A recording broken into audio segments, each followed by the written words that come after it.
Hello, everybody, and welcome back to Unbound. Happy Monday and happy December 1st. Merry Christmas. This is the show where we dive into the headlines, unpack the chaos, and the questions that everyone else is too afraid to ask. I'm Jay Morales, and with me tonight is our favorite co-host, Revelation. How you doing tonight, man? Did you have a good holiday weekend? A good Thanksgiving? I did. I hope all the people in our chat also had a good Thanksgiving. On that note, how was your Thanksgiving? Our Thanksgiving was wonderful. We had some family over. Um, we drank some coquito, which is a Puerto Rican, uh, eggnog style. Uh, and yeah, we had turkey, the goods, man, the goods. Weirdly, we were talking about it before, our last episode last Monday. Check it out, episode. Oh my God, what was that? Episode 27. Episode 27, 20, Thanksgiving. 20, yeah, Uh, 27. Episode 27, Thanksgiving special. Go check it out. We were talking about mac and cheese. You remember that? We're talking about mac and cheese Yeah. and how it should be baked mac and cheese for the holiday, right? Correct. Mm-hmm. We had baked mac and cheese. How weird, right? Coincidentally enough, Because so did we. because the kids were actually asking for mac and cheese, and Mama abide and did it. So did we. There we go. So we all had a little piece of mac and cheese. Let us know in the comment section, ladies and gentlemen, if you had yourself baked mac and cheese for Thanksgiving. Uh, Tonight we got a jam-packed lineup from growing optimism in Ukraine, Russia peace talks to Elton John's surprising praise for President Trump and U.S. military moves regarding Venezuela. We'll explore how social media is overtaking television as the primary news source. Dive into Senator Kelly's push for the investigation into the Caribbean military strikes. And cover El Chapo's son pleading guilty in a major U.S. drug trafficking case. We'll break down the federal ban on THC infused drinks and snacks. And for WWE fans, Dirty Dom just defeated John Cena at War Games this past Saturday. Plus, we'll also speculate on who will face John Cena in his final match on December 13th. Will it be Gunther or LA Knight? Let us know in the comment section. Oh, and I don't know if you knew that revelation that Gunther ended up defeating Solo Sokoa, believe it or not, tonight. Yeah, I did. Yeah, it was a All good I it know was a good is the it was good entertaining match. So you know. all I know is the Miz should have won his match.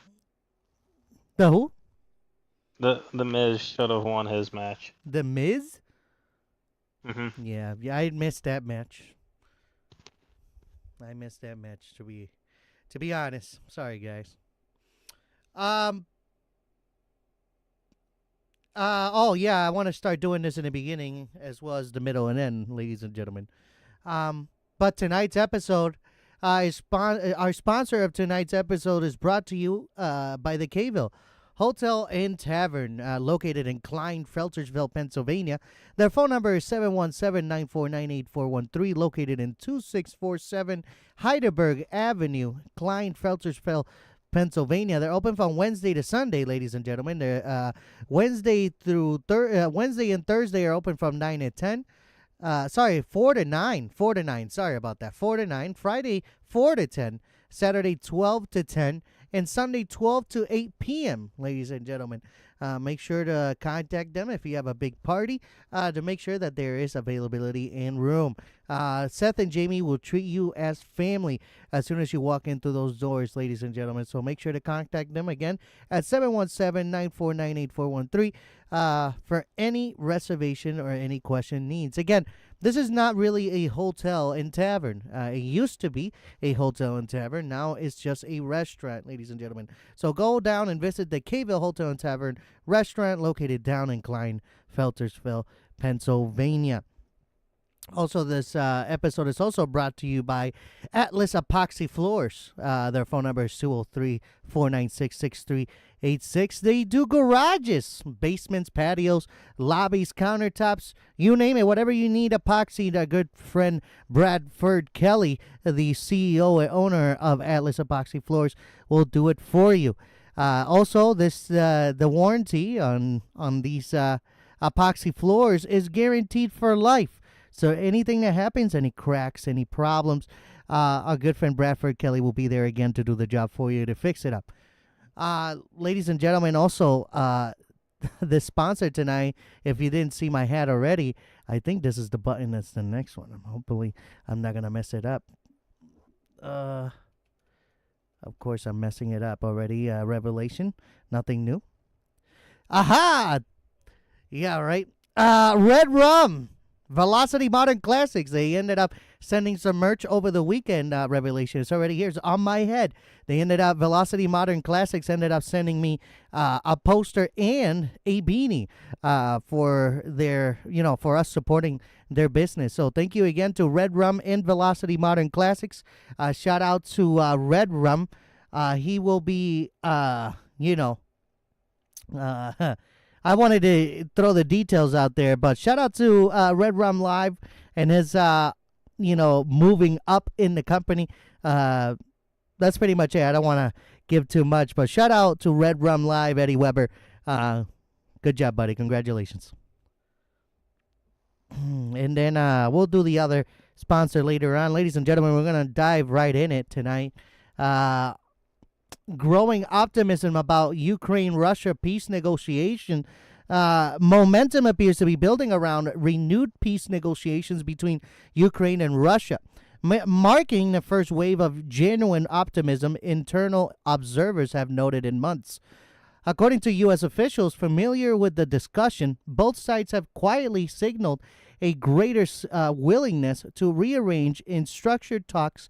And Ukrainian representatives say that while the road ahead is uncertain, the tone has noticeably shifted from rigid confrontation towards conditional compromise. Diplomats close to the process describe a series of back-channel communications that have laid groundwork for what could become a broader negotiation framework. None of the conversation have produced concrete agreements yet, but officials emphasize that the mere presence of sustained dialogue is itself a significant development. After a long period in which military realities dominated political positions, hardened and early-stage diplomatic movements suggest that each side sees potential benefit in exploring off-ramps. U.S. officials believe the growing openness is driven by several factors: battlefield exhaustion, shifting geopolitical pressures, and a wider acknowledgement that a prolonged stalemate carries escalating costs for all involvement or all involved. Ukrainian negotiators, while careful not to project premature confidence, have noted that Russia's recent tone is less dismissive and more pragmatic than in previous rounds. Still, they stress that any agreement must preserve Ukrainian sovereignty and security guarantees conditions that remain non-negotiable. For now, the emerging optimism remains cautious, but for the first time in many months, policymakers and analysts are discussing peace not as a distant ideal, but as a tangible, if fragile, possibility. The coming weeks will determine whether these early signals solidify into a real framework for negotiation or fade under the pressure of events on the ground. Now, my discussing questions about this.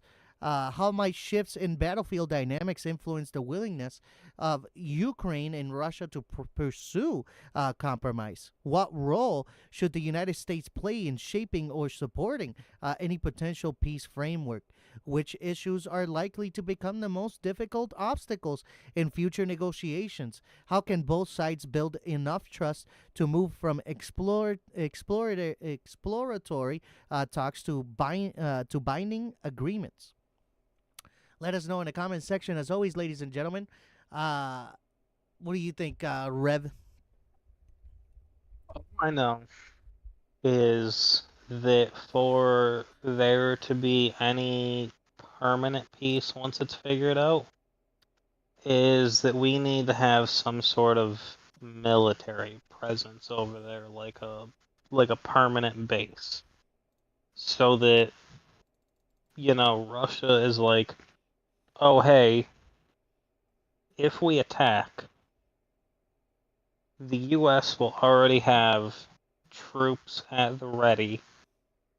So one, that's a deterrent, and two, if they do attack, that means they're going to have to immediately take those troops out, which means all of NATO will then go and attack them, which is too much power for Russia to deal with.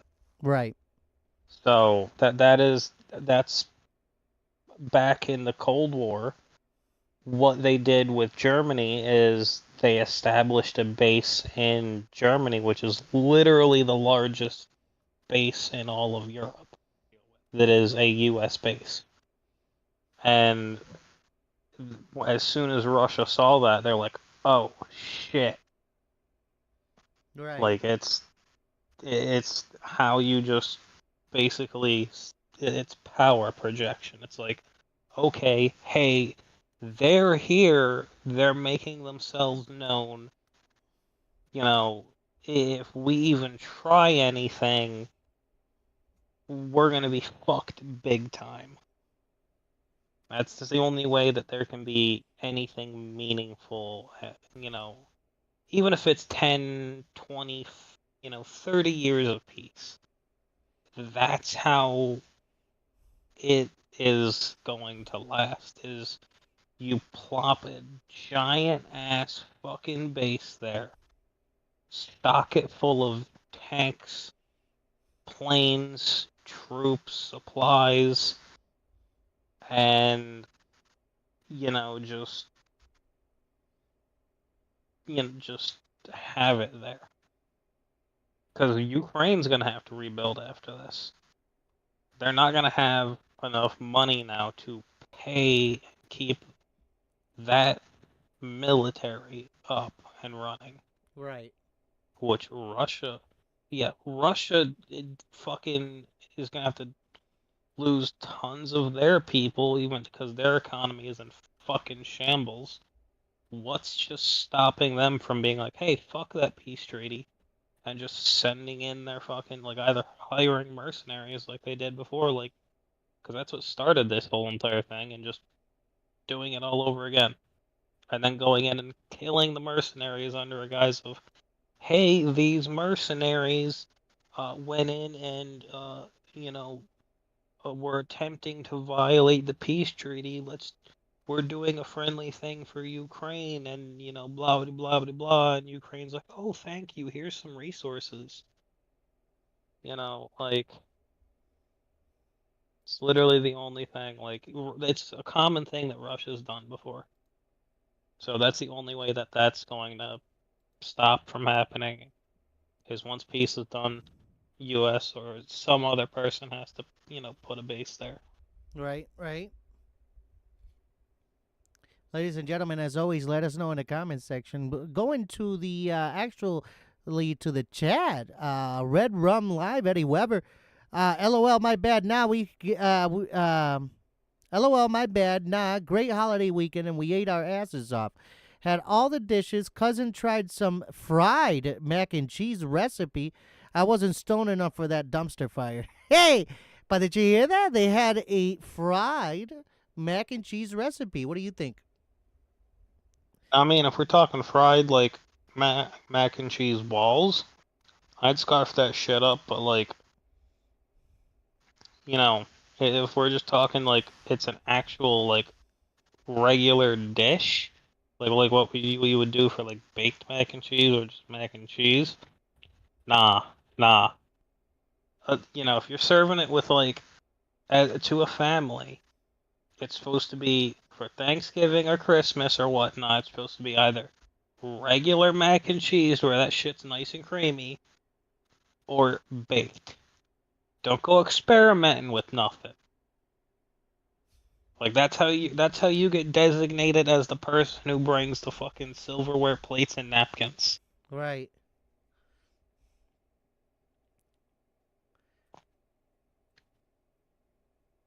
Let's see who else we got here in the chat. What's up, IRMR? Red Rum again. Velocity Restorations. We build modern classics. Thanks, Big Dog. No problem, Eddie Weber. That's what we're here for. Red Rum again. Was good, Ray. Eddie, what's up, brother? Not shit. Got home about an hour ago. They just having a conversation. Yourself. What about Elmendorfen Erexen, AFB? Germany is a hub, but we're literally on Russia's back door with ACC Command and Global Strike Magcoms. What do you think of that? I believe that's the base in Germany that I was talking about. Yeah, I believe so. That big ass base. Mm-hmm. Mm-hmm. Eddie Weber, Eddie Red Rum Live. Yeah, cousin Wesley was 17 bush lights deep when he said, "Hey, I brought some shit." Oh shit! Cheers, brother. Cheers. All right. Moving along now, Elton John's surprising and unusual enthusiastic praise for President Trump in a moment that instantly reverberated across political and entertainment circles. Elton John offered striking praise for President Donald Trump during a recent interview, calling him potentially one of the greatest presidents if he continues on what the musicians describe as a transformative and consequential path. The remark, delivered with Elton's signature candor, was unexpected, not only because of his global stature in the entertainment industry, but also because he has historically kept a measured distance from explicit political endorsements. During the interview, Elton John elaborated on several aspects of Trump's presidency that he believed were often overshadowed by daily political drama and partisan rhetoric. He suggested that the Trump possesses an unusual capacity to defy expectations, noting that some presidents' actions, especially on issues related to foreign policy, economic disruption, and institutional reform, demonstrated what Elton John saw as a boldness rarely found in modern politics. He argued that in the long arc of history, are often remembered not for their approval ratings, but for the scale and durability of their decisions. Elton went on to emphasize that transformative leadership can be messy, controversial, and deeply polarizing, while still shaping a country's trajectory in meaningful ways.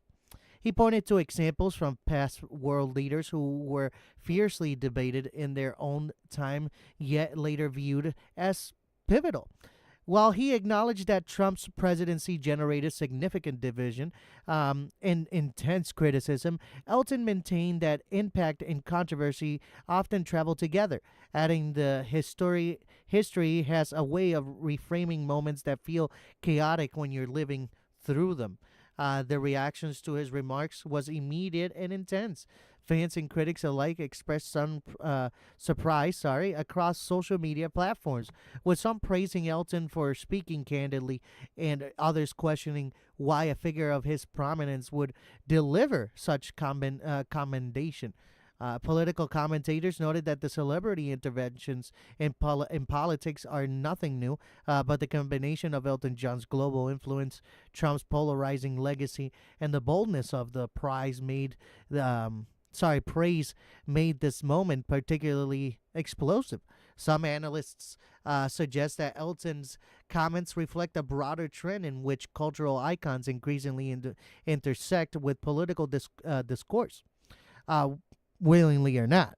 Others speculate that Elton may be attempting to encourage more nuanced public conversation about leadership and legacy at a time when political identities have become rigid and emotionally charged.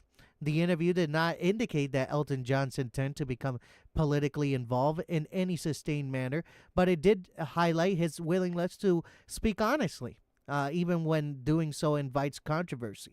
Whether this moment becomes a brief flash of celebrity political turbulence or a significant cultural reference point remains to be seen. What is clear is that Elton John's words have added a new dimension to the ongoing debate over how Trump's presidency will ultimately be interpreted and remembered. Here's my discussing questions about them. How do high profile cultural figures influence public perception of political leaders, even when they are not actively involved in politics? Why might Elton John focus on long-term, historical evaluation rather than the immediate controversies surrounding Trump's presidency? What explains the intensity of the reactions, both supportive and and critical to Elton's praise? How does the blending of celebrity culture and political discourse shape the way societies interpret leadership and legacy? Let us know in the comment sections. What do you think? Uh, Revelation, what do you think? Listen, normally I would tell celebrities who try and talk about, politics to shove it where the sun don't shine. But Elton John has quite literally, like, he's not called Sir Elton John for a reason. He's been involved in humanitarian efforts. He has been involved in political efforts for, like, he's spoken out against politics for, you know, stupid shit they've done, shady shit they've done. Actually helped politics over in Britain. I forget for some stuff if I'm correct. Like I forget what it was. Like he quite literally knows like the ins and outs of politics. Like if I'm correct, he actually went to visit the Pope. And keep in mind, this is a gay man, an openly gay, famous man. And the Pope was like, "Hey, yo, uh, you make cool music. Um, Also, I know what you do. So, what's the state of gay people in the world, or some shit? I want to say like the whole entire thing was about gay people, and like he wanted to know, um, like what was like going on with gay people or something and whatnot. Elton John explained it to him, yada yada yada. I think that's what the whole entire thing like conversation was about. Like they had like almost a fucking like 5 hour conversation about it. Like Elton John got in the good graces with that current sitting pope at the time. Yeah. Um, Fucking got a medal from him. Um, so like the dude really knows his shit when it comes to politics. So for him to say like, oh, Trump really knows, like, he's an overshadowed person with all like, the good shit that he's done, and you guys are basically, shit talking him when he's done good shit. It like it's basically a compliment. Like, you know, Yeah, I get it.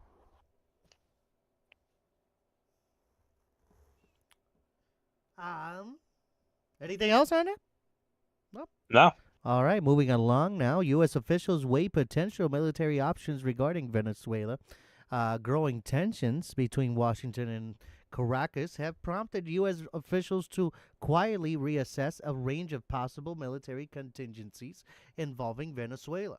According to people familiar with internal discussions, while no decisions have been made in diplomatic channels, remains active. The renewed review reflects a sense of within parts of the administration that the crisis in Venezuela may be approaching a point where the United States feels compelled to reevaluate its posture. The consideration, described by officials as preliminary and highly sensitive, stem from several recent developments: increasing political repression by the Maduro government, heightened clashes along Venezuela borders, and fresh concerns over regional stability. Although military action is not imminent, the fact that these options are being revisited signals a more assertive tone in Washington's strategic calculus. U.S. officials emphasize that the primary focus remains diplomatic pressure, economic leverage, in coordination with regional partners. However, internal planning processes require periodic updates to ensure readiness should conditions deteriorate further. These reviews typically include a spectrum of possibilities, ranging from enhanced surveillance and humanitarian support logistics to more forceful measures that would only be considered under extreme circumstances. Analysts argue that the United States is attempting to balance its desire to deter further destabilization with the reality that overt military engagement in Latin America would be politically and strategically complex. Regional governments have historically been wary of U.S. intervention, and any escalation will require significant diplomatic groundwork to avoid fracturing existing alliances. For now, the administration public stance remains centered on diplomacy, but the internal deliberation highlight how seriously U.S. officials view the evolving situation. Whether these reviews remain precautionary exercise or evolve into more concrete planning will depend largely on how events unfold inside Venezuela in the coming months. Uh, Here's my discussing questions about this. What factors might push U.S. officials to move from contingency planning to more decisive action regarding Venezuela? How could regional governments react to any sign of U.S. military involvement, even if limited?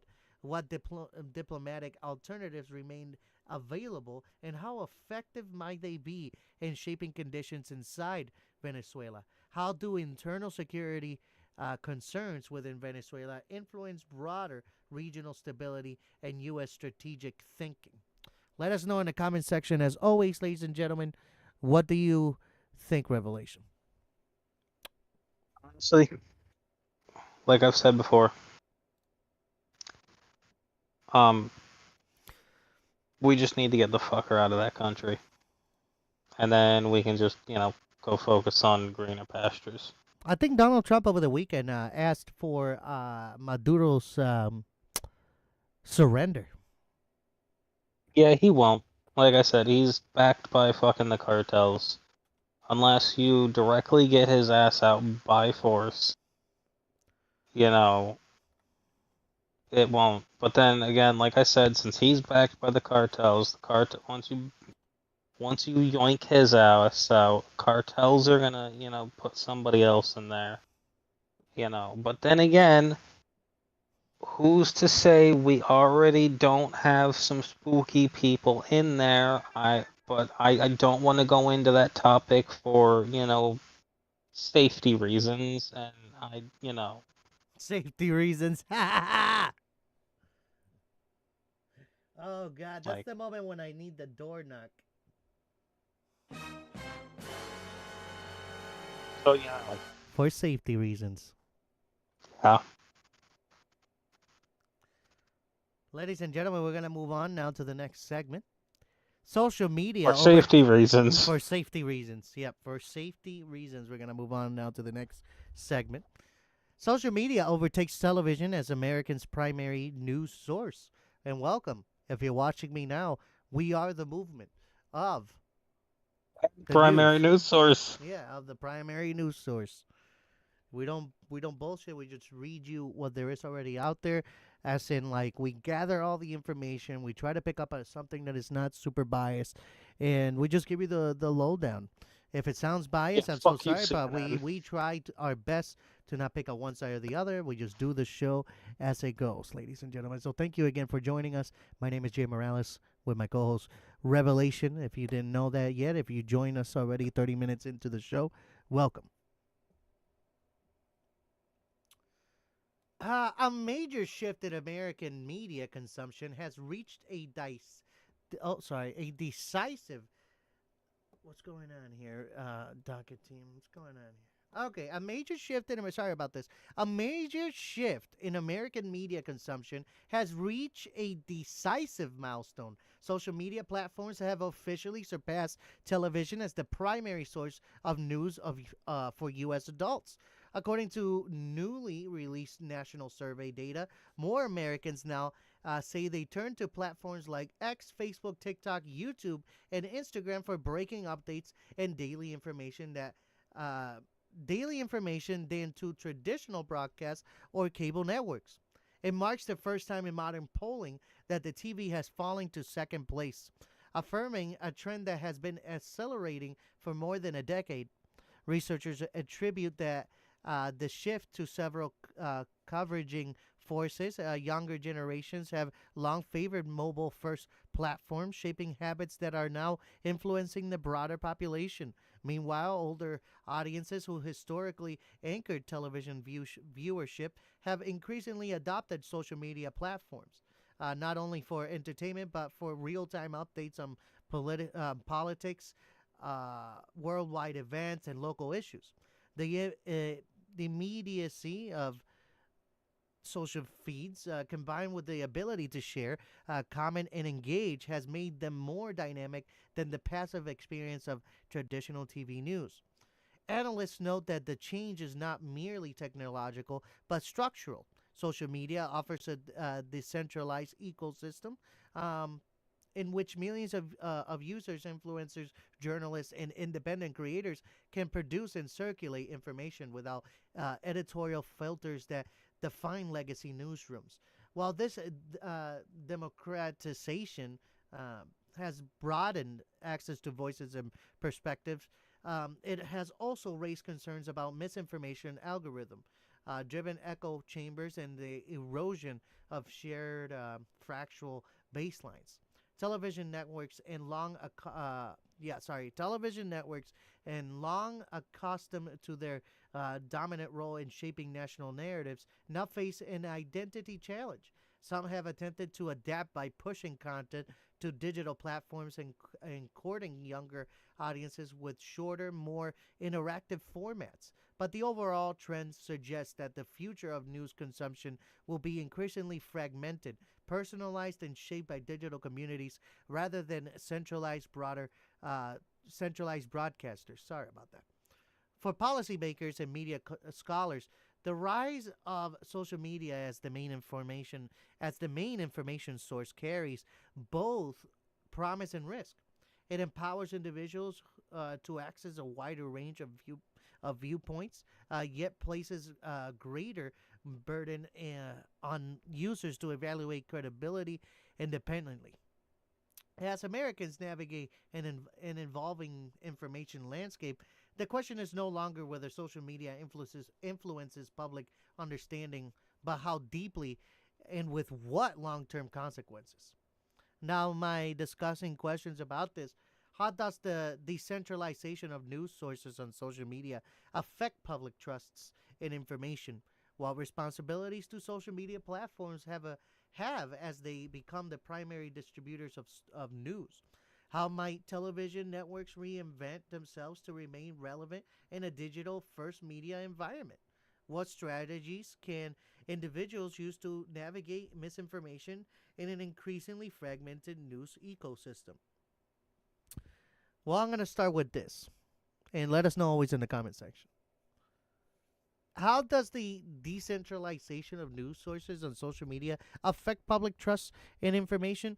Look, there's gonna be people like me that are gonna read you the facts. Okay, I'm gonna give you the facts of what that article says. We're gonna discuss it with our friend here, Revelation, and then that's pretty much it. We're not trying to lead you into a left or right.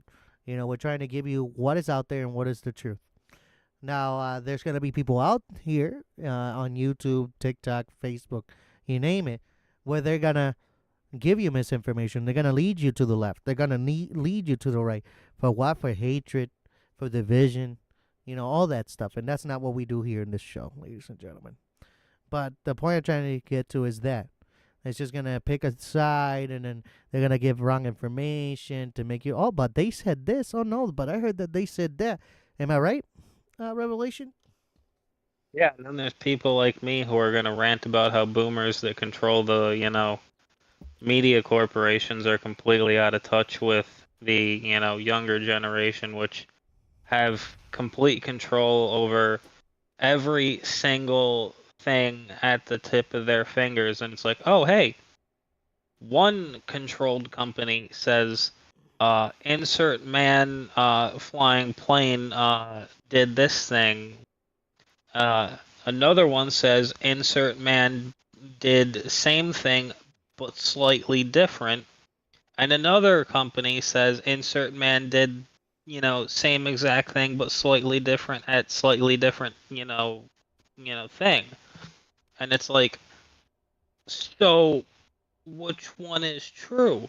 And then there's like 15 fucking different independent articles that are all, leading down to one answer. And it's like, oh, so this is the actual fucking answer.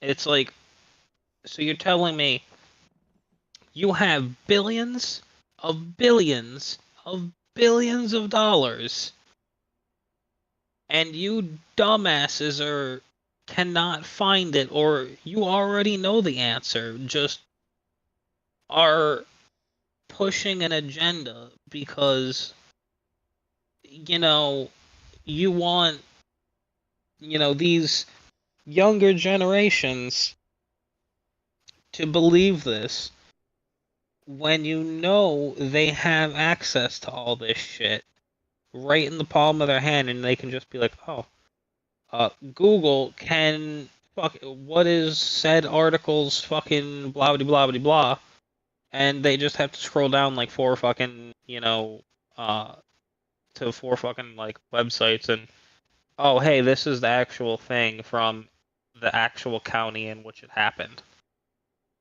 What? Like, look, that's the shit that pisses me off. Right. And then what responsibility? I think we might have touched all these already, but what responsibilities do social media platforms have as they become the primary distributors of news? Well, like we already been saying, I think for many episodes so far, that we just gather information from every news. We get it all together, and we try not to pick a side. We just give you the news as is. Yeah, it's literally stay in touch. Like, it's simple. Be unbiased. Stay in touch with the current generation, and that's fucking it. And that's it. Like, everybody. that is your two things. That's Like, it. if you fail on any of those, if the only one that you should fail on is stay in touch with the current generation, at least be unbiased. Oh, don't fucking fail in that one. Right. Like, I don't care if you say, for referencing smartphones, if you fucking say touchscreen phone, we all fucking know what you mean. Like if you even say Android, smartphone, okay. We know that Android makes fucking tons of them, but hell, we all know that now he has an Android. Right. Okay, cool. I mean, like, it's like we now know you're out of touch with society, but boom, hey, At least you're still unbiased.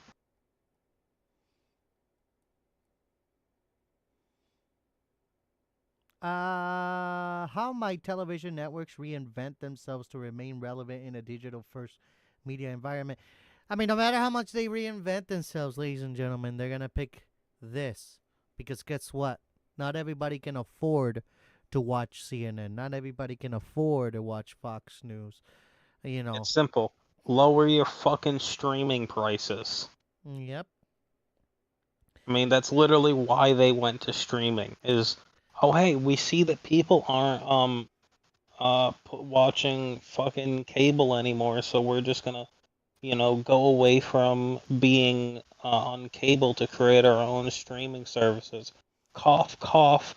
Disney Plus, Hulu bundles, Paramount Plus, fucking HBO Max. Right.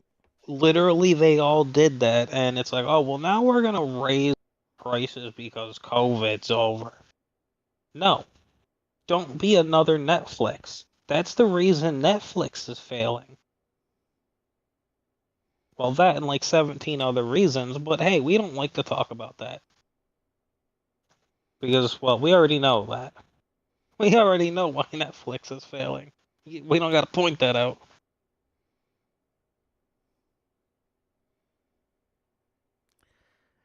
Final one. What strategies can individuals use to navigate misinformation in an increasingly fragmented news ecosystem? Answer that one Common for me for sense. the ignorance. So it's simple. Literally common sense. Like, I'm sorry, but if you're dumb, you're dumb. You're going to fall for the trap every time. There ain't no fixing stupid. If you see article that says, "Oh, hey, um man dies in plane crash going, you know, Mach 1 and it's a fucking Cessna," of course you're or no. We're gonna put one. Trump dies in plane crash while screaming "death to insert country." And you don't like Trump that much, of course you're gonna believe it. 100%. 100%, because you have no common sense and you're an idiot. Now, somebody with common sense would see that article, like me or you, and would be like, wait a minute. That doesn't make sense that much. I'm gonna click on it, read the article, and if anything sounds weird, I'm gonna go to another article and see if something that they wrote down about it is completely different. And if it is, I need to go to an independent news article because chances are they have the right answer. Right. That's how And it's easy it sad is, you have folks. to do that. But that's how easy it is. Yeah. Literally, that's how easy it is. Yeah, and it sucks that we got to do that too.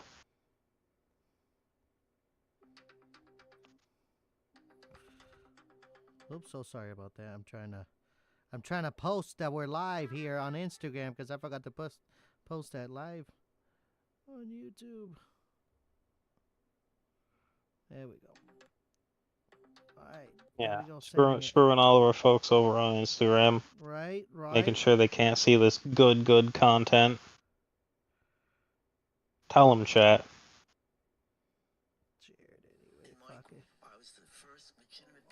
Oh my God, I know who this is. That's cool. Um.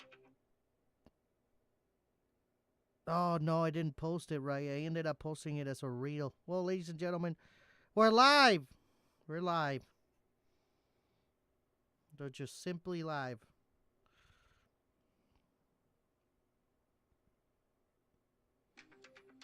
There we go. Boom. Done. All right. Sorry about that. Ladies and gentlemen, we're finally going to move on. We're going to move on now to Mark Kelly pushes for investigation into the recent U.S. military strikes in the Caribbean. In the wake of the revelation about a recent U.S. military strike on a suspected drug smuggling vessel in the Caribbean Sea, and especially a follow up strike that reportedly killed survivors clinging to the wreckage, Senator Mark Kelly on Sunday called for a full and transparent congressional investigation. The strike in question dates to September 2nd, 2025, when U.S. Forces targeted a small boat off the coast of Venezuela. According to a report by the Washington Post, the vessel was struck by missiles under the orders of Pete Hegseth, named publicly as Defense Secretary, who allegedly directed his forces to kill everybody aboard. The first strike reportedly destroyed the boat, but the video feed revealed survivors clinging to the wreckage. A second follow up strike was allegedly ordered, killing those survivors. According to Pentagon records and Defense Department briefings, the campaign of maritime strikes began in early September 2025 and has expanded rapidly. Over 20 such operations have. The administration condemns these strikes that are legal and part of a broader efforts against groups it has designated narco terrorists, including alleged drug trafficking organizations based in Venezuela. But legal experts, human rights organizations, and now members of Congress argue the follow up strike may constitute a serious violation of international law, potentially an extrajudicial killing or war crime. Under the laws of armed conflict, survivors of a strike, even if suspected of illicit activity, are not supposed to be targeted if they are no longer pose an imminent threat, nor should they be killed after being wounded or incapacitated. Senator Kelly, a former Navy pilot who flew combat missions in the Gulf War, told the NBC Meet the Press that committee members intend to hold a public hearing, place military officials under oath, and demand full disclosure of the strike footage, internal orders, and legal rationale. He warned that if the reports prove accurate, the United States must hold those responsible accountable and ensure such operations are not repeated without proper oversight and adherence to legal norms. Meanwhile, the oversight committees leading the probes, Senate Armed Services Committee and House Armed Services Committee. Wait, why? Senate Armed Services Committee and House Armed Services Committee, all right, issued statements pleading vigorous oversight and demanding a full accounting of the operation from the Department of Defense. The controversy has sparked internal concerns, as well as the United Nations Human Rights Office condemned the strikes, calling them unacceptable and urging that the U.S. halt in all such operations, arguing that they likely violate internal human rights laws. Now, my discussing questions about this. What standards and legal framework should govern U.S. military operations against suspected sorry about that suspected drug trafficking vessels, especially when they occur far from U.S. shores? If survivors from initial strike are killed in a follow-up attack, does the cross does that cross from a counter narcotics operation into unlawful killing? And under what conditions should individuals be held accountable? How much transparency should Congress and the public demand regarding covert or semi covert military operations, including access to strike footage, internal orders, and legal justifications? Could reliance or on lethal force against suspected smugglers rather than apprehension and prosecution undermine U.S. legitimacy and its commitment to to international law? Let us know in the comment sections. What do you guys think? What do you think, Reb?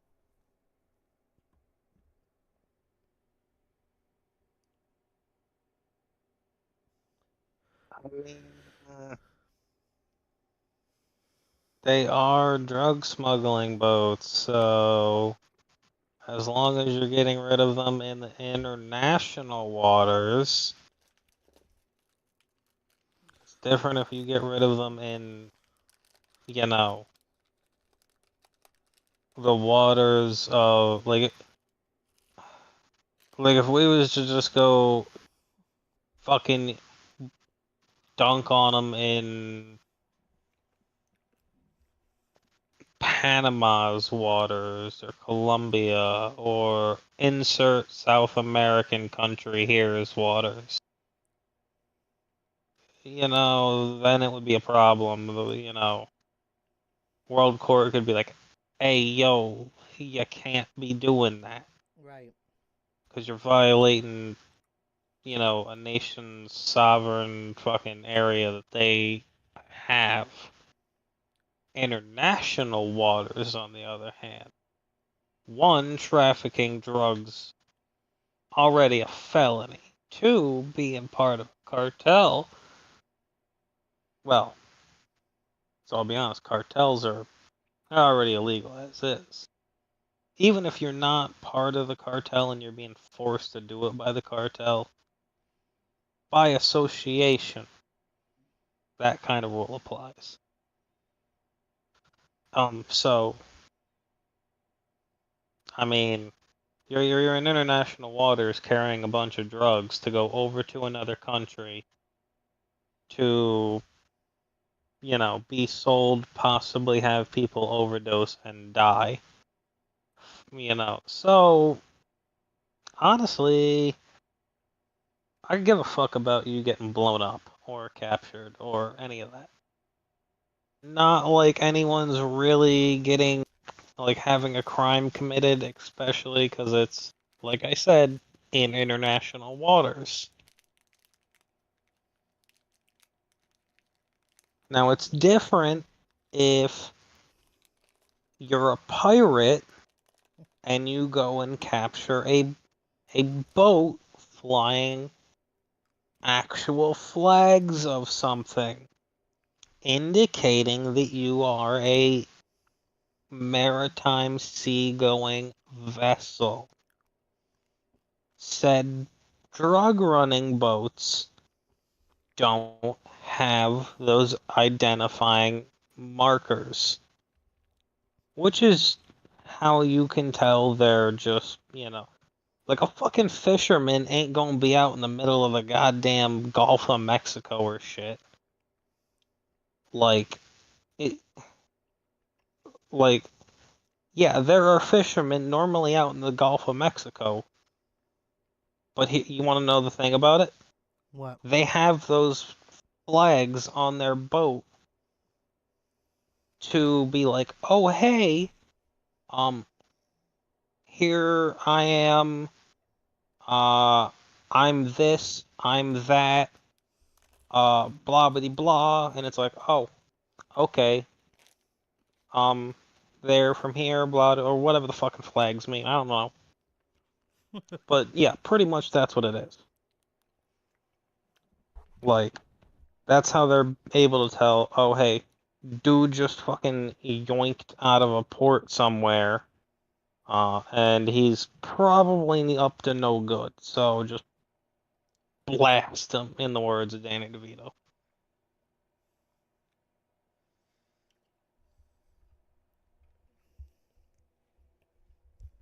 Crazy, crazy, crazy, crazy, crazy, crazy. Let us know in the comment section again what you guys think, all right? And for now, because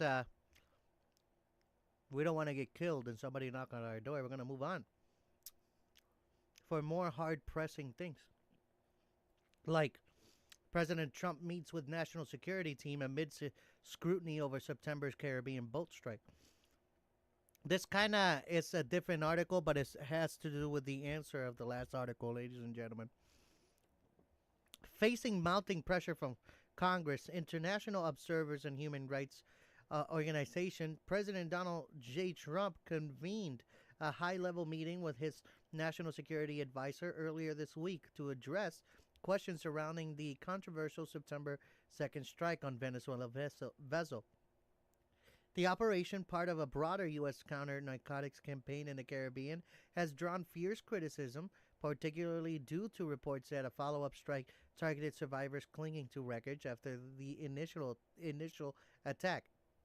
According to statements from the White House, the purpose of the meeting was to review what the administration describes as a lawful and necessary military operation.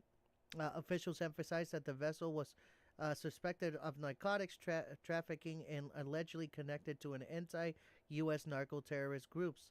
The meeting reportedly examined that the chain of command and operational protocols, including the decision making process that led to both the initial and subsequent strikes. Um, Legal advisors provided assessments under the both U.S. domestic law and international law, with a particular focus on the application of the law of armed conflicts to maritime operation. The strike itself involved an initial missile aerial attack to the suspected smuggling boat. Footage from the operation reportedly showed survivors in the water after the first strike, leading to a second attack, which critics describe as a double tap. This sequence has sparked allegations to the following strike and could constitute extrajudicial killings, potentially violating protections offered to survivors and incapacitated individuals, so capsized individuals under international humanitarian law. During the meeting, national security officials reportedly discussed a wide range of operational and strategic considerations. These include the potential for broader regional destabilization, diplomatic backlash from Caribbean and Latin American nations, and intensified congressional oversight. Officials also assessed the risk associated with public exposure of classified operational details, balancing transparency demands with national security consideration. The White House publicly defended the strike.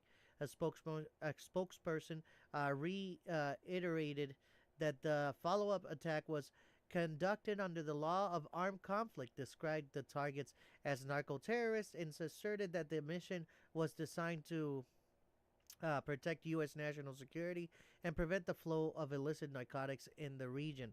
Senior advisors emphasized that the operations were conducted with strict adherence to internal protocols and legal guidance, underscoring the administration position that the strikes were justified under the both domestic and international frameworks. Despite these assurances, tensions remain high. Congressional oversight committees have opened formal investigations into the strike, requesting detailed operational reports, internal strike orders, and in some cases live feed video evidence of the events. Human rights groups in several foreign governments have criticized the strikes as potentially unlawful, warning of serious legal and moral consequences if allegations of targeting survivors are confirmed. Analysts note that the controversy highlights the challenges faced by the executive branch in balancing decisive military actions with ethical and legal obligations and complex operational environments. The meeting reportedly concluded with directives to ensure all future operations comply fully with legal standards, with additional internal reviews and contingency planning to mitigate the risk of unintended casualties or diplomatic fallout. Officials emphasized that while the administration views the operation as essential to U.S. security, it is committed to examining operational lessons and maintaining accountability within the military chain of command. With that, here's our discussing questions. What legal standards should govern lethal U.S. military actions against suspected drug trafficking vessels in international waters, especially when survivors may remain after the first strike? I think we talked about that. How might additional transparency, such as releasing strike orders, video footage, or chain of command documentation, shape domestic and international responses to such operations? What are the potential strategic, diplomatic, and humanitarian risks of expanding naval and military operations around Venezuela beyond drug control objectives? Should lethal force remain the principal tool against suspected narcotics trafficking at sea, or are there viable non-military alternatives the United States could pursue? Let us know in the comment section. As always, ladies and gentlemen, what do you think, Revelation? Did we repeat anything there from the last one? I don't think so, but maybe one of them. I'm not sure, to be perfectly honest. Ladies and gentlemen, again, let us know in the comment section what do you think about this situation and our questions, and then we'll discuss them in the next show, Wednesday, 10:30 p.m. Eastern Time. Going now to the next one, Senator Kelly. Uh, Quote, Trump thinks he can bully me, but he won't succeed. In a tense escalation of the political confrontation, Senator Mark Kelly stepped into the spotlight this week to directly accuse President Donald J. Trump of attempting to bully and intimidate him, and declared firmly that he will not allow it to work. The remark came against the backdrop of mounting national controversy over a video Kelly joined with other lawmakers urging, again, I'm so sorry about that, urging U.S. military members to refuse orders. My God, I'm so sorry about that. Urging U.S. military members to refuse orders they believe to be unlawful. During a televised interview, Kelly said bluntly, "This president thinks he can bully and intimidate people, and he is not going to stop me from speaking out and holding him accountable for the things that he does that are wrong and unlawful." He emphasized that his oath to the Constitution and decades of military and public service have taught him to stand firm in the face of pressure, and recounted his records from combat missions as a Navy pilot, to service as an astronaut, as proof that intimidation does not dictate his actions. The immediate cause of this confrontation is the ongoing investigation by the Department of Defense, the DoD, into Kelly's video. The video, released with several other Democratic lawmakers, urged active duty military and intelligence personnel not to follow illegal orders. In direct response to recent directives tied to controversial military operations, the DoD review reportedly could lead to recalling Kelly to active duty and even court martial proceedings, citing concerns about interference with military discipline under the Uniform Code of the Military Justice, the UCMJ. Kelly and his supporters interpret these actions as pattern of intimidation, not just towards him, but towards lawmakers and military personnel who question the administration. In a statement, Kelly asked, "Why would anyone speak out if they can go and try to prosecute a U.S. senator?" He argued that the move to investigate or prosecute him sends a chilling message across the government and undermines the ability of elected officials to exercise oversight. Kelly also dismissed criticism of his actions. He told NBC's Meet the Press that the video message was simple and grounded in the rule of law. Members of the military should follow the law.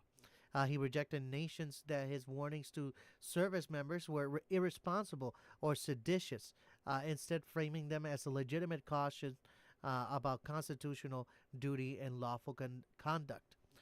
Despite the pressure, Kelly vowed that he would not be silenced or bullied, especially not by what he called people who care more about power than protecting the Constitution.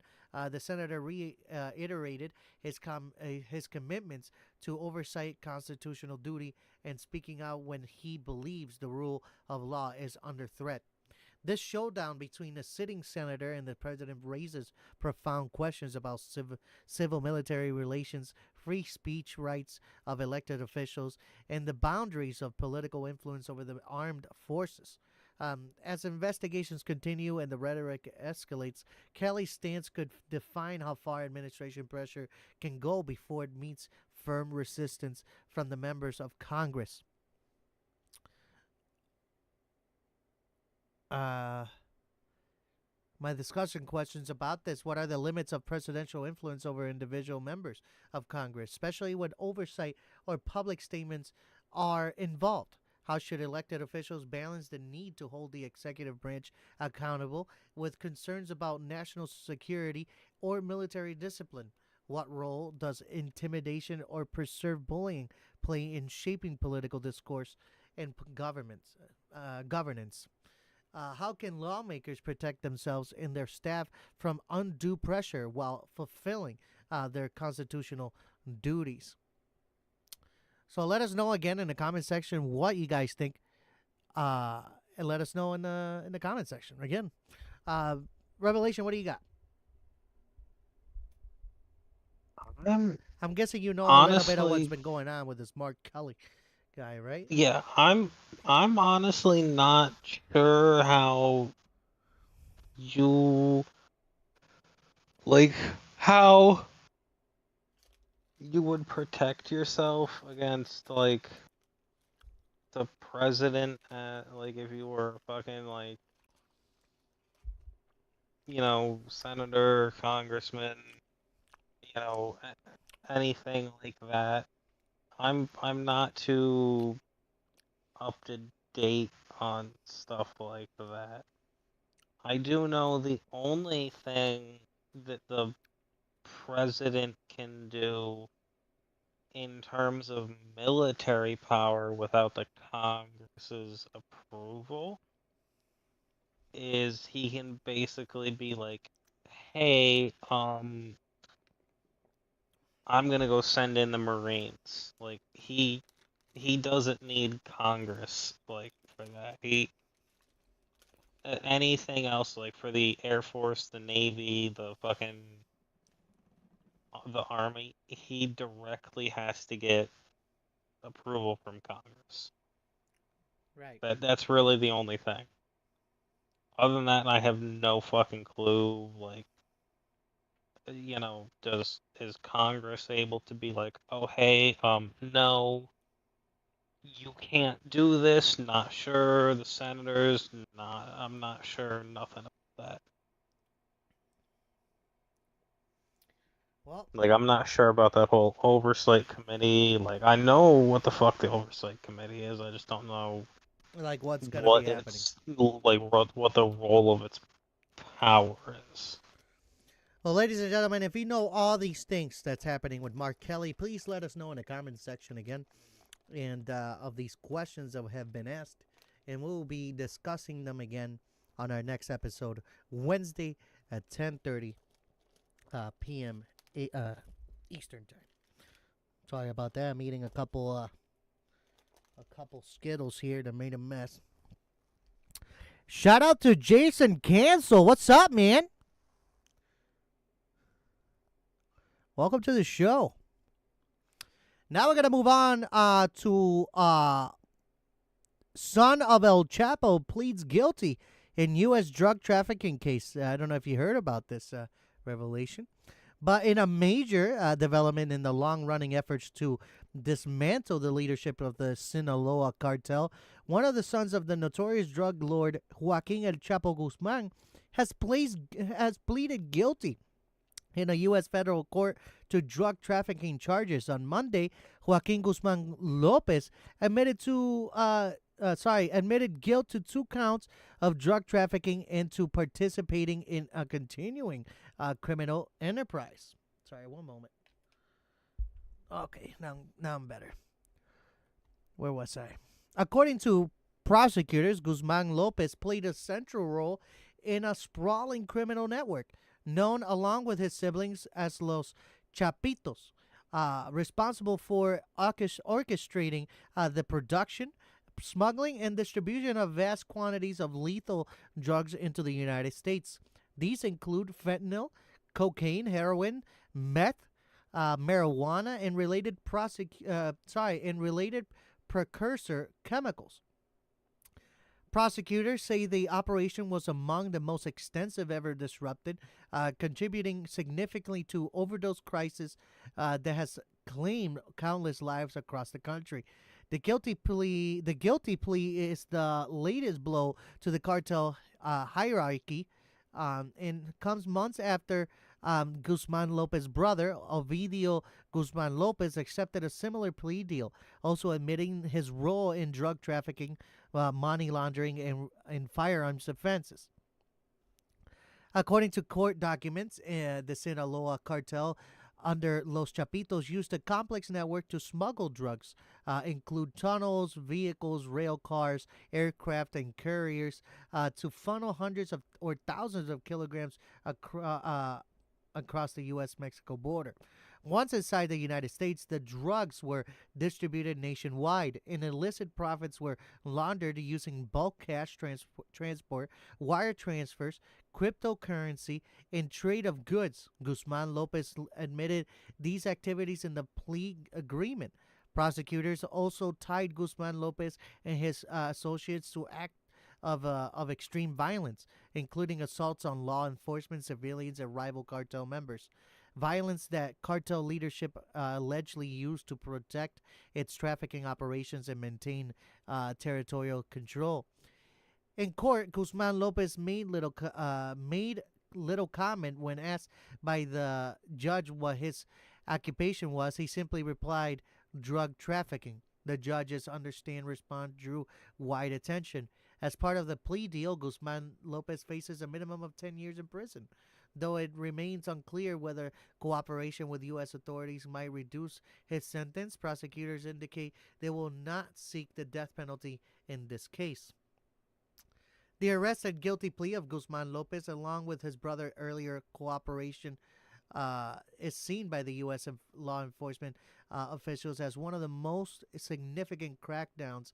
Yet again, the Sinaloa cartel new generation of leadership officials hope that this breakthrough could unravel cartel networks, disrupt fentanyl supply chains, and provide lead to other high-ranking members still at large. But experts warn that dismantling a cartel of this size and resilience will be a long, complex task, even with Los Chapitos behind bars. The structural demand for illicit drugs in the U.S. and the cartel deep roots in the trafficking infrastructure mean the fight is far from over.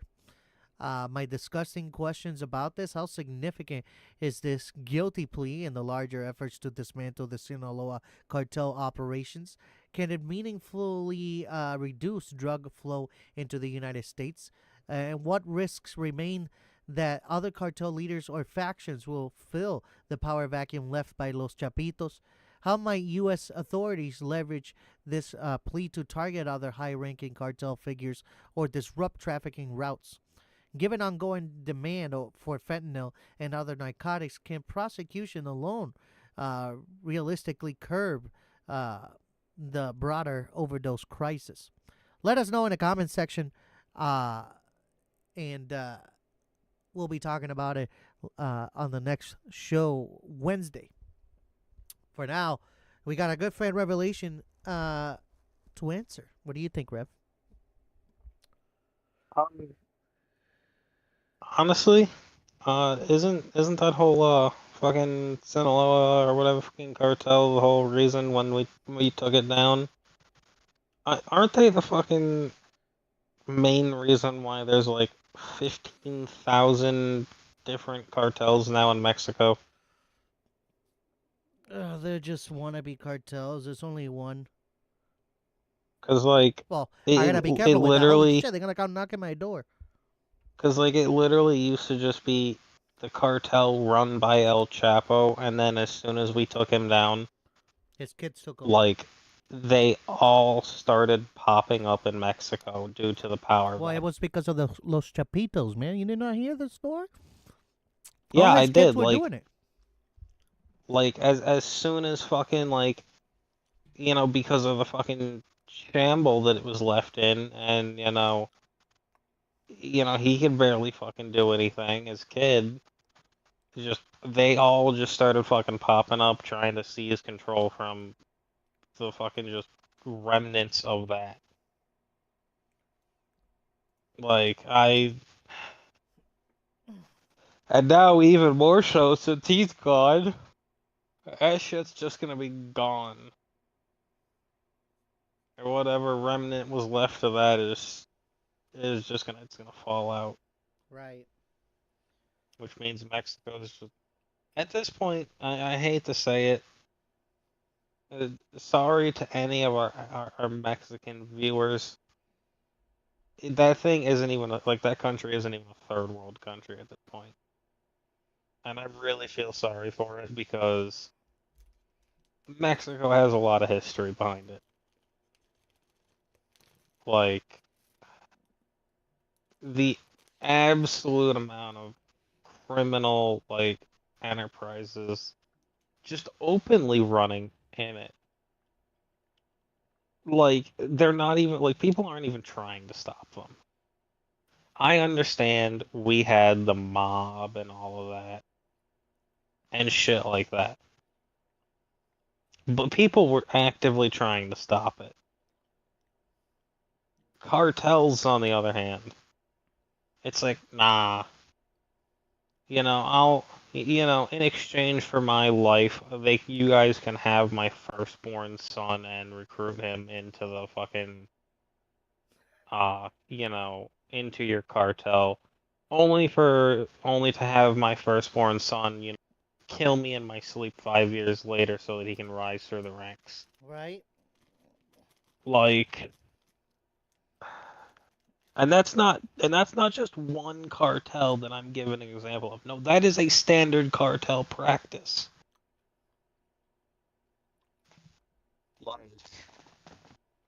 And the ones run by the women are the most vicious ones. Like, because I don't, because Jay, I know you've played that one Call of Duty that where fucking your main fucking opponent was that cartel run by the woman. That was literally based off of a real cartel. Um, isn't that Call of Duty Black Ops 3? No, that was one of the Modern Warfare's. I want to say it was two. Oh. Yeah, I don't remember that far. I haven't. I don't think I played that one. To be honest with you. Yeah, it was literally based off of a real cartel, to where their whole entire goal was to practically invade the U.S. and take over Texas. Right. And they were extremely powerful. Because, like, anytime that they would get into a new region, first thing they would do is use diplomacy on the fucking, like, mayor or whatever, like, big port, like, whoever in that region. If they wouldn't fucking listen, they'd kill their loved ones. And, like, send their body parts to their office. Fuck. Like, bro, they were brutal. And they just ran, and, like, they were kitted out like a military.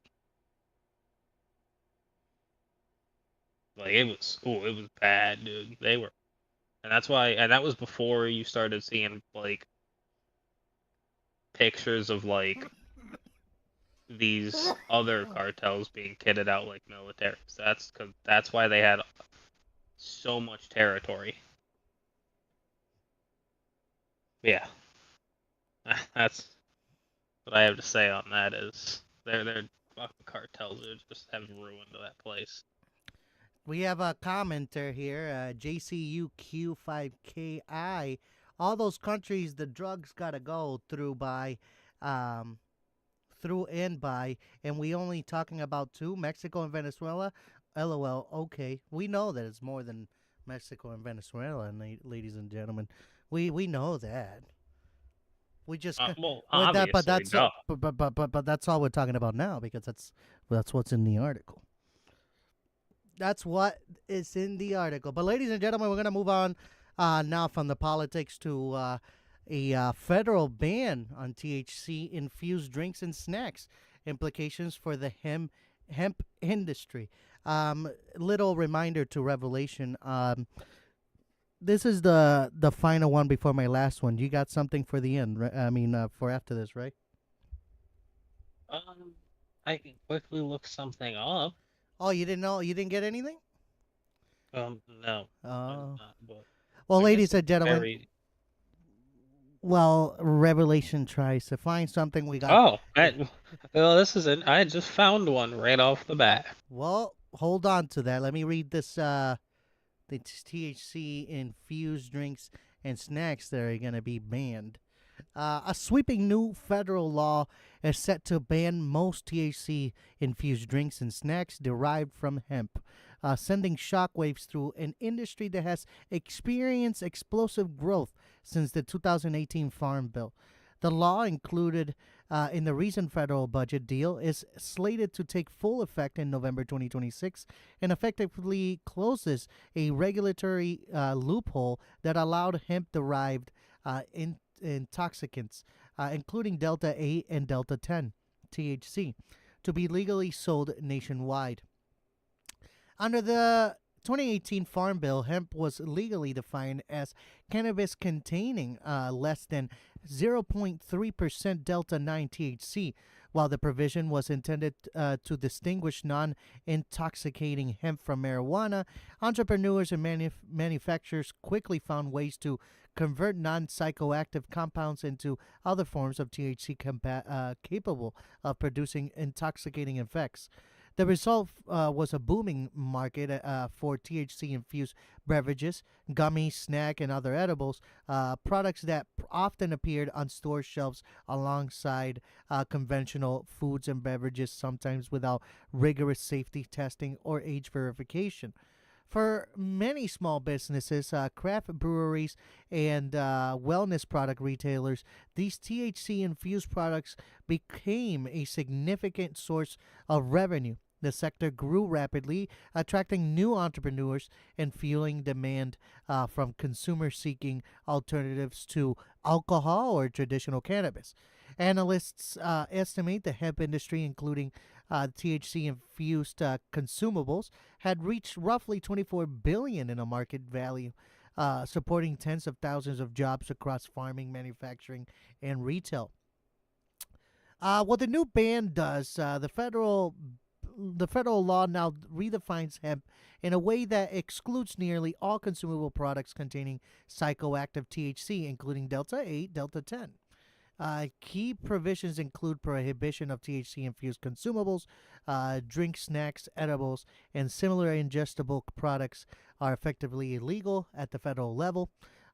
Implementation timeline: a roughly 1 year transition period allows current products to remain on shelves until November 2026, after which compliance will be mandatory. Legal consequences: producers and distributors who continue to sell banned products after the deadline may face federal enforcement actions, fines, or criminal liability. Industry leaders are already voicing concerns about the scale of the disruption. Small craft beverages companies, many of which pivoted entirely to hemp THC products, warned that an outright ban could threaten their survival. Farmers who cultivate hemp for THC derived products also face significant uncertainty as the new restrictions remove a lucrative revenue stream. Experts warn the ban could have wide-ranging consequences. Job losses estimate suggests up to 300,000 workers across agriculture, production, distribution, and retail could be affected. Um, Revenue decline: states that benefited from taxes and business activity related to THC infused products may see declines in economic activity. Industry consolidation: larger companies with the diversified products lines may survive, while small businesses dependent on THC infused consumables may close or exit the market.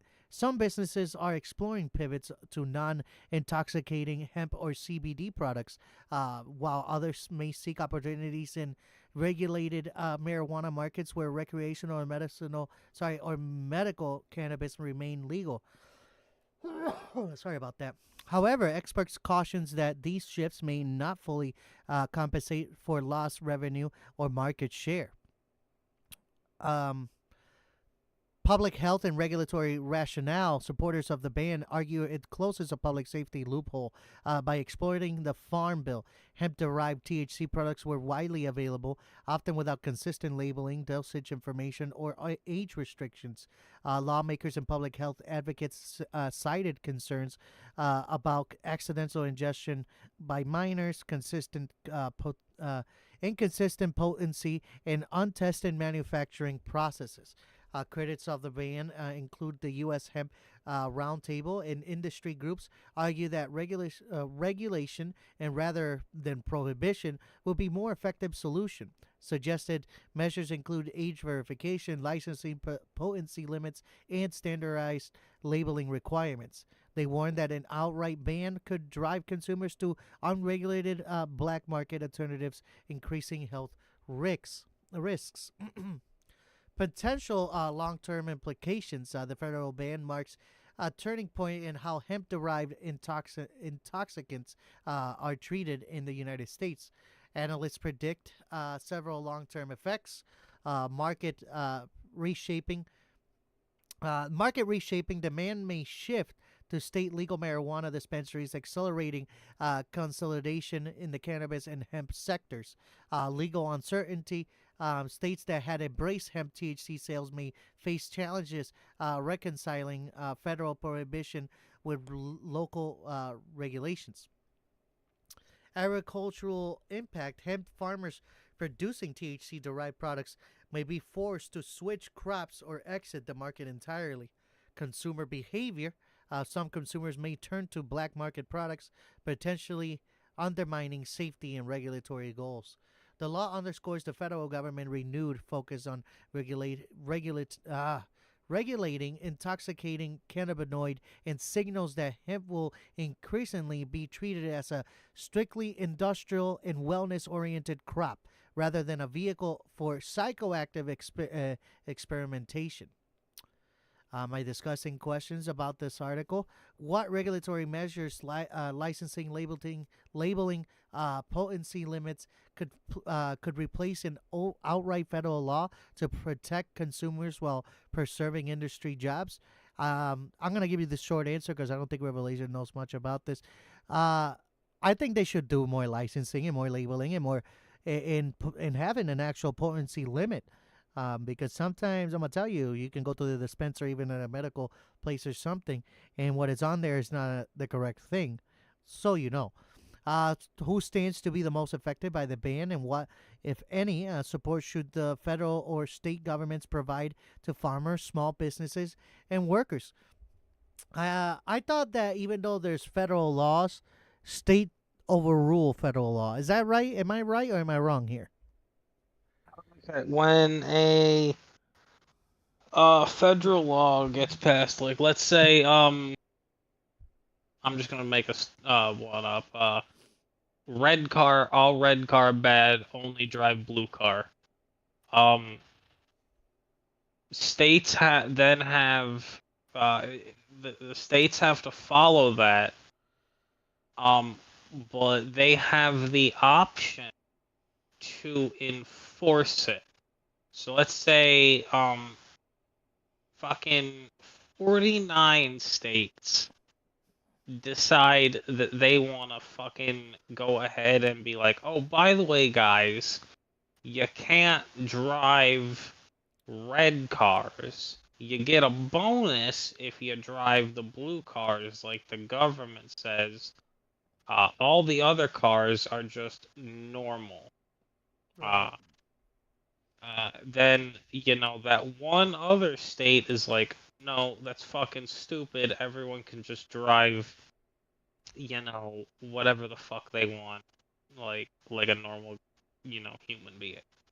That's how it works. Just because a federal law is passed, uh, doesn't necessarily mean anything. And there have literally been cases where a state has sued the government because they're like, this is the dumbest shit I've ever heard. And it is affecting people's daily lives slash getting people killed slash insert reason here that is basically being like a literal like menace to people in my state. So I'm gonna sue you, and they've won. And basically, it just gets the whole entire law reversed. Well, thank you for that. Thank you. What was I here? How might the ban reshape the broader cannabis and hemp industry, particularly in the relation to state-regulated marijuana markets? Could the prohibition of hemp-derived THC products push consumption into unregulated channels, and what might the public health consequences be? Um, all right. So here's my last of my answers to these questions. Um, how this is going to reshape and what is this prohibition going to do? The reshaping and the prohibition, what this is going to do is going to bring us back 15 years ago or prior to that, for the last however many years prior before all this became legal. People are just going to go to the black market and get it. Oh, somebody's selling cookies, somebody's selling brownie, somebody's going to figure out how to make it into a drink, ladies and gentlemen. Somebody's going to figure it out. So don't you worry about it, because people are still gonna find it. There's Levo to make butter at home. They sell a whole thing, dude. You can make it at home.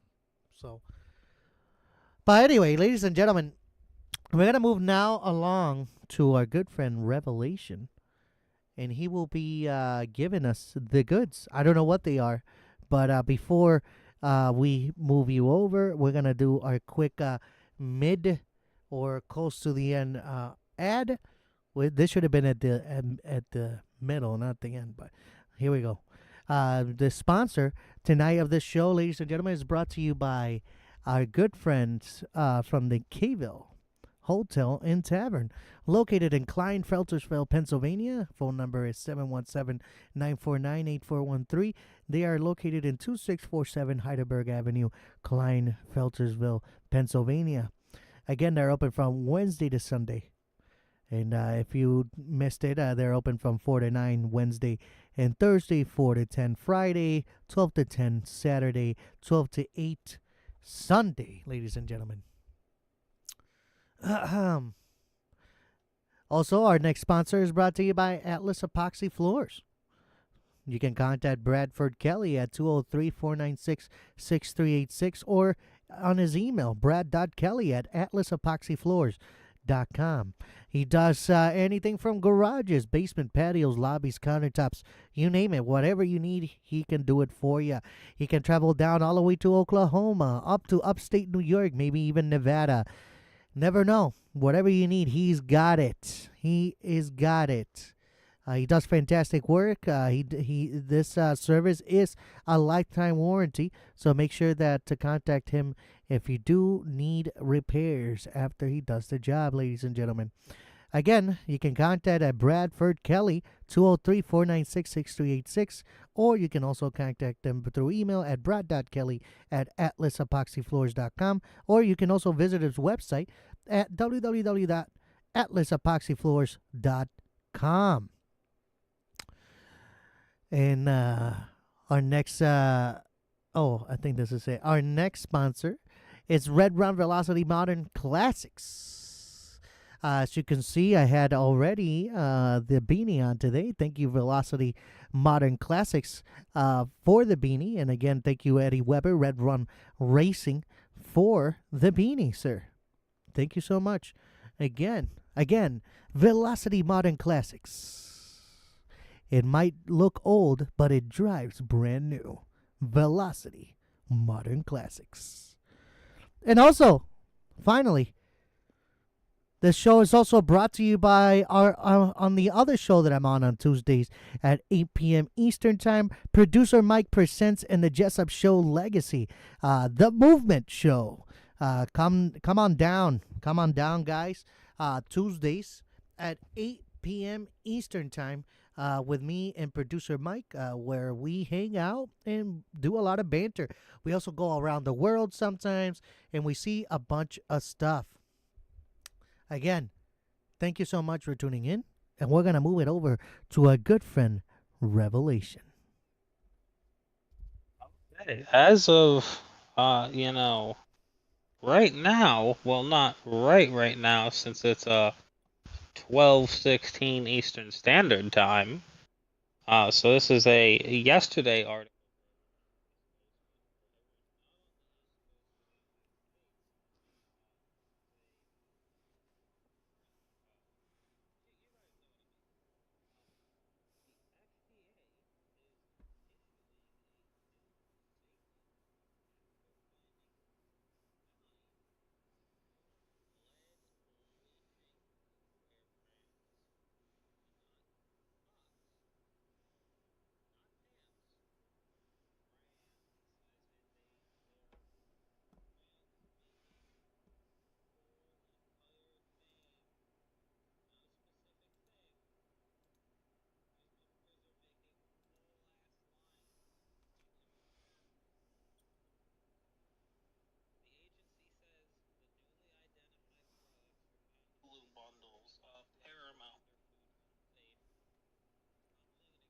of its ongoing investigation.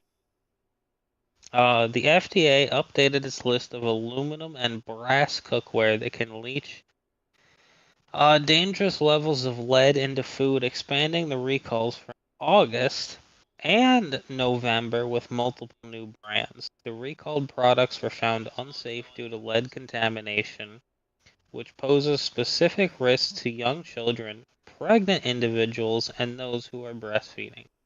Consumers who own any of the flagged cookware should dispose of it, and the FDA notes that monitoring continues, with more items likely to be added. The Food and Drug Administration is once again updating the list of cookware contaminated with lead. In August, the agency warned consumers and stores about certain imported cookware that could leach significant levels of lead in food. They explain that the cookware made with aluminum, brass, and aluminum alloys known as hindalonium, or aluminum. That's the dumbest thing I've ever heard. The cookware included in this initial recall was tested by the agency and its state partners and found to leach lead into food. This leaching, the FDA stated, made by food unsafe to consume if cooked in any of the products. The FDA added in its first recall that young children, women of childbearing age, and those who are breastfeeding may be at higher risk for potential adverse events after eating food cooked using these products. In late October, the FDA expanded the initial risks to include 6 additional brands. Now it's added 9 more in its latest post.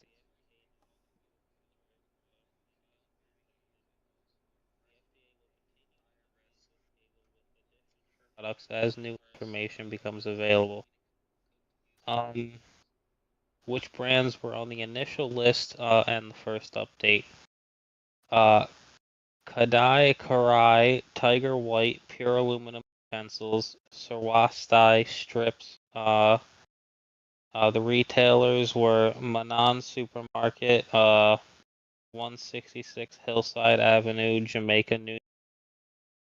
Another brand was Silver Horse, the aluminum Mathar Kandai 26, which was sold at Patel Brothers 830 West Gulf Road, Schaumburg, Illinois. Another was Silver Horse, the aluminum milk pan, which was also sold at Patel Brothers, 830 West Gulf Road, Schaumburg, Illinois. Then there's JK Volleyballs. Dumbest name I've ever heard. India Bazaar. Retailer Indiaco 15 Gulf Central, Hoffman Estates, Illinois. Kadai Karai Aluminum Hammered Kadai, size 7. Retailer Indian Supermarket, 4421 Gateway Park Boulevard, Sacramento, California. Brand Brass Pot Retailer Santos Agency Inc., 1188 U Street, San Leandro, California. Brand Dolphin Brand Aluminum Saucepan Retailer El Mansour Video Inc., DBA DA Handicrafts, 603 West 7th Avenue, Chicago. Oh God, this is holy hell. Brand Town Food Service Equipment Company, made in Pakistan, 2-quart aluminum saucepan. Best Kitchen Supply, 413 Morse Street, Washington, D.C. Next one is Town Food Service Equipment Company, again made in Pakistan, 3-quart aluminum saucepan. Again sold at Best Kitchen Supply, 413 Morse Street, Washington, D.C. Finally, at the very end, everybody, Royal Kitchen Cookware Milk Saucepan, size 3, Retailer Sub-Z Bazaar, 194 Route 17, North Rochelle Park, New Jersey. If you can tell, I'm fucking hating this. Oh, nope, sorry. Sorry, I'm not fucking done.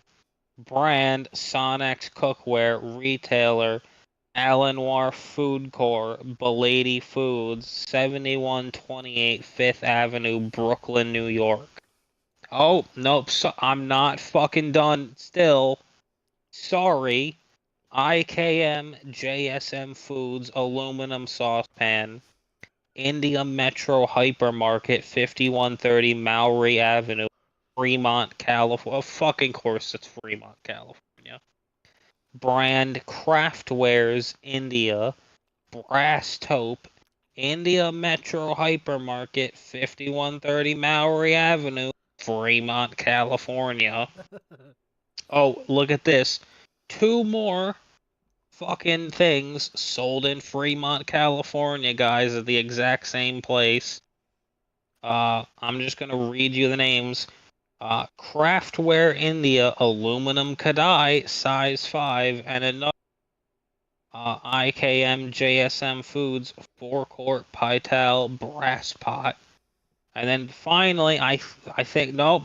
Oh my fucking god! Silver Horse Aluminum Caldero 28. Sold at Punjab Supermarket and Halal Meats, 8767 Philadelphia Road, Rosedale, Maryland. How much fucking long? Okay. Oh, thank God, we're almost done. Silver Horse Aluminum Dedga 24. Punjab Supermarket and Halal Meats, 8767 Philadelphia Road, Rosedale, Maryland. Brand Silver Horse Aluminum Dedga 27. Again, sold at Punjab Supermarket and Halal Meats, 8767 Philadelphia Road, Rosedale, Maryland. Brand Chef Shata Traders, Milk Pan 24 centimeters. Again, sold at Punjab Supermarket and Halal Meats, 8767 Philadelphia Road and Rosedale, Maryland. Oh, I'm not gonna fucking read the rest of this goddamn article. You got anything else? Do you really want me to read another fucking article? No, I think you're done for the night. Yeah. If you didn't realize, Chad, I'm kind of fucking pissed off right now because of that. Thought I was done 3 separate fucking times. That Punjab and Halal place is brought to you by the K-Ville Hotel and Tavern. They're gonna be pissed that you just said that. Oh my God, ladies and gentlemen, we're now gonna move on to the end of our segment of the podcast here. Dirty Dom defeats John Cena at WWE Survivor Series War Games this past Saturday. Saturday or Sunday? I think it was Saturday. And what's next? Who will be John Cena's final opponent on December 13, 2025? In a dramatic turn at War Games over the weekend in San Diego, Dirty Dom, Dominic Mysterio, defeated John Cena for the WWE Intercontinental Championship in what is now confirmed as Cena's final premium live event, PLE appearance. The match was stepped in tension and surprise. Cena entering what billed as possibly his final pay-per-view bout. Where is it? Give me a minute. I just remembered it's something. There we go. Had captured the Intercontinental title on Raw just weeks earlier. The bout with Mysterio seemed to recall past rivalries, but it ended in chaotic fashion. As Cena appeared poised to retain, the return of Liv Morgan turned the tide, with her interference allowing Mysterio to regain the title. The match abruptly closed out Cena's last PLE and pushed him into his final match without a championship belt, With the War Games chapter now closed, eyes turn to the final act in Cena's legendary career. Sorry about this. Docket team. Thanks. Saturday night's main event on Saturday, December 13, 2025, in Washington, D.C., where Cena will settle his officially billed last match. Rather than pre-select an opponent, the company has chosen to hold a 16-man tournament dubbed The Last Time Is Now tournament across current WWE programming. The winner earns the right to face John Cena in his final match. The field includes stars from the main roster, NXT, and reportedly some surprise entrants. As of now, several wrestlers remain in contention. Well, not anymore. But right now, the contenders before whoever wins the next match, right, which is this Friday. This Friday on SmackDown will be the last. Is it? It's Monday and Friday, right, when they're doing this tournament? Hopefully I'm right. I believe so.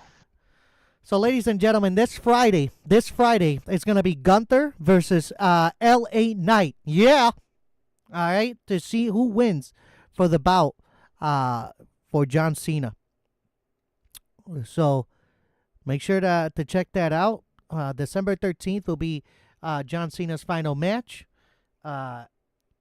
And his name is John Cena. And he will be greatly missed, ladies and gentlemen. And that's all, ladies and gentlemen. That wraps up our episode 28 of Unbound. And we covered it all, from growing hope of peace in the Ukraine-Russian talks to Elton John's unexpected praise of President Trump and the U.S. weighing its military options in Venezuela. We dug into how social media is overtaking TV as Americans. It's overtaking TV as Americans' main news source. Broke down Senator Kelly standing up against presidential pressure and examined the fallout from Caribbean military strikes. We also went inside the courtroom as El Chapo's son pleaded guilty, explored the federal ban shaking up the hemp industry, and took you ringside as Dirty Dom defeated John Cena at War Games 2025 this past weekend. Plus, speculated on who will face Cena in his final match on December, which, before we continue on the goodbye here, who do you think is going to win, Rev? We forgot to touch base on that. Who do you think is gonna win that match? All I hope is that it's not Gunther, and that at the very final match, that when LA Knight is facing fucking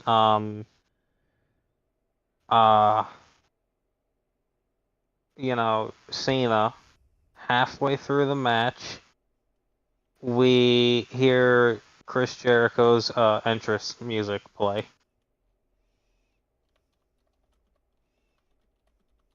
Yeah. That would be the ideal setting. Because he is coming back. We know that for sure. That was confirmed. That would be the perfect time to have him come back. And not have LA Knight win. Have Jericho win. And since they are already having Jericho do his retirement tour, pretty much have the whole entire retirement tour just be a massive feud with LA Knight. Like, you could not write that shit any better. Ladies and gentlemen, we got we see your comment, dude. We see your comment. You're saying that you didn't even talk about gun rights. You got to remember that you're trying to get rid of a permit so we could all carry guns freely out here.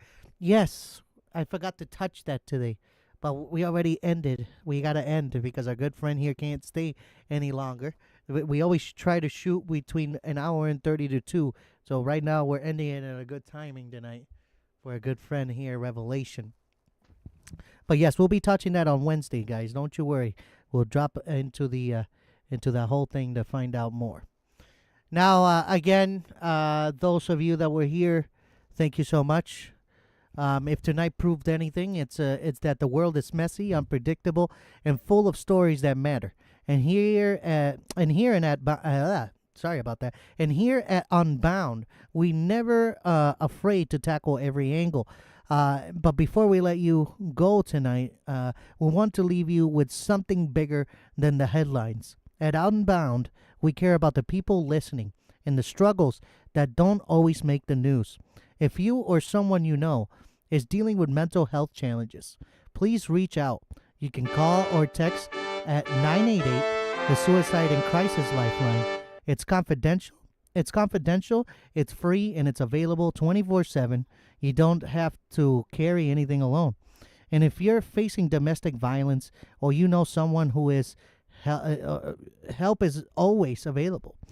Contact the National Domestic Violence Hotline at 1-800-799-7233. That's 1-800-799-7233. You can always chat online anytime at the hotline.org. Your safety matters. Your voice matters. You matter. Taking care of your mind, your safety, and your well-being is just as important as staying informed. Make sure you subscribe, follow, and join the conversation online because the news doesn't wait, and neither do we. Take care of yourselves, take care of each other, and as always, stay aware, stay fearless, and above all, stay unbound. And remember, Merry Christmas. Say your goodbyes, my good friend. You came in you way too late. have you have a very good start to the beginning of December, and remember there is only now there is 23 days, but when we started the show there was 24. So pick and choose which one you want to start it on. But thank you for coming and listening to us give you some juicy articles. You have some good dreams, and if you were listening to this before you went to work, we hope you stay safe at work, and you have some fun at work. Goodbye, everyone. And we had our friend Dab join in, but he'll be joining us on Wednesday. Don't you worry, guys. Again, we're gonna leave you with some jazzy Christmas music. And again, Merry Christmas. We'll catch you Wednesday at 10 p.m. Eastern. I'm sorry, what? Weihnachten. Oh my God! Don't scream. Don't scream, dude. Don't scream. That's how they say Merry Christmas in Germany. Oh, That is literally not no, how to say it. are you Well, sure? shit, Say it again. Right here, Frohe Weihnachten. Ha ha! For Dave Magnachten. Hopefully I said it right. Frohe. All right, guys. Weihnachten. We'll catch you Wednesday, 10 p.m. Eastern. Don't you miss it. Tomorrow's show on The Movement, Producer Mike's channel. Don't miss that out either. 8 p.m. Eastern.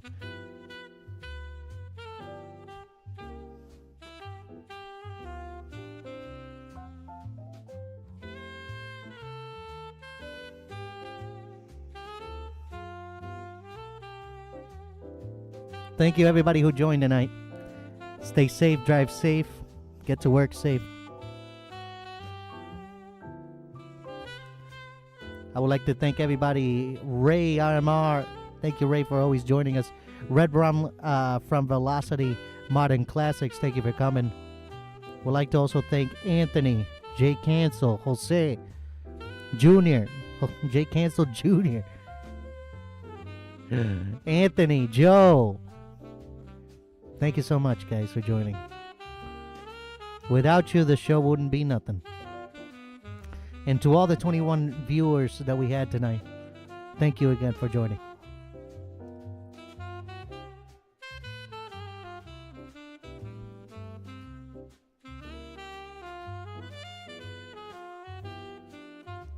And as our good friend, Macho Man Randy Savage would say, this show